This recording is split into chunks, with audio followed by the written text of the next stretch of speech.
appelons les choses comme on veut, mais en tout cas, le raid est en train de se diriger vers Paris. Pour ce qui concerne le Stade de France, donc autre site où se passent ce soir des événements déjà dramatiques, les explosions ont eu lieu au niveau des portes D et des portes H. La porte D, c'est celle qui se trouve près du restaurant McDonald's. Donc explosion, des corps déchiquetés et des blessés.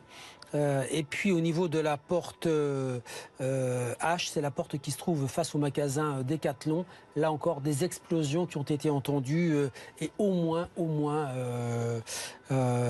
des blessés. Nous sommes en direct avec Louis. Bonsoir, merci d'avoir accepté de nous livrer votre témoignage. Vous vous trouvez aux abords du restaurant devant lequel a eu lieu la fusillade du 10e arrondissement.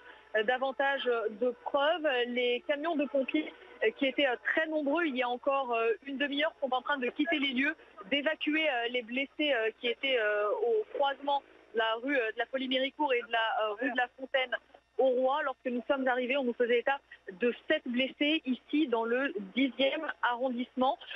Les tireurs sont toujours en fuite, ce qui explique que la police demande de reculer toujours davantage, qu'elle étende le périmètre de sécurité. Il y a les endroits principaux, d'abord le 10e arrondissement, ce restaurant Le Petit Cambodge devant lequel a eu lieu une fusillade, plusieurs dizaines, voire centaines de coups de feu tirés, des rafales, on parle de Kalachnikov. Les auteurs, les auteurs qui n'auraient pas été appréhendés, ce qui explique les forces de police en renfort toujours plus important. Voilà pour le 10e arrondissement. Le 11e arrondissement, cette fois, on nous parle d'une fusillade et d'une prise d'otage à l'intérieur du Bataclan actuellement.